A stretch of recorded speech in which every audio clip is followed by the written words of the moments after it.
I've been getting a lot of questions from people asking me how to get out of a pull-up rut, specifically a low repetition pull-up rut, where people are saying I can only do one pull-up or two pull-ups or three even, but they're stuck. What can I do? Well, first off, I would say don't say only, because if you can do one pull-up, that's still more than what 60% of the general population can do. And so you're already in the top 40% with one rep. But I know what you mean. You want to get more repetitions, but it seems almost impossible. And in many ways, it almost is. The reason for this is because we are capable of doing more repetitions because we get more proficient at the exercise. So essentially, you need to get really good at doing pull-ups. And there's lots of ideas out there. A lot of them can work. Doing negatives, for example, can kind of build a little bit more strength than what you would have with just pulling. But that can be hard on the tendons, especially in the biceps.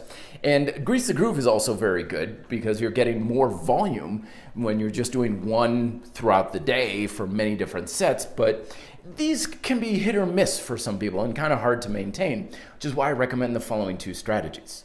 The first one, of course, you saw this coming, is practice overcoming isometrics for your pull chain, either seated rows or a overcoming isometric pull-up where you're doing kind of like a half rep pull-up and you have something holding you down or in place. And what that does is not only does it make you a hell of a lot stronger very quickly, but it also helps you identify weak links in your pull chain that are holding you back. Because I would bet money that if you're struggling to get more than a few repetitions of pull-ups, something's not firing the way it should. Be your lats, maybe your rear deltoids, the connection between the deltoids and the lats. There's a lot of little muscles back there. If you have a weak link in that chain, you got a snowball's chance in hell in building up those reps because you can't get all of your pull chain muscles to work in a complete synergistic unit. So overcoming isometrics help you find those weak links, you build the synergy, and you build strength very quickly.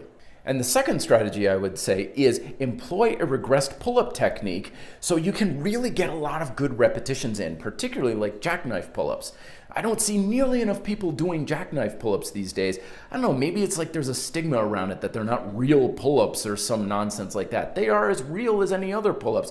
It's just a lower level of resistance. So what you're doing is you're still getting the same exact motion, you're working the same exact muscles, but the resistance is lower so you can do more repetitions, therefore build up your practice.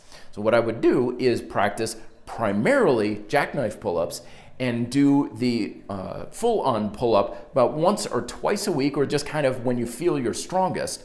That way you're getting a wider range of resistance, wider range of reps, and you're going to build a much more complete ability to do pull-ups rather than just banging your head against a pull-up bar all day long and just stuck in that rut.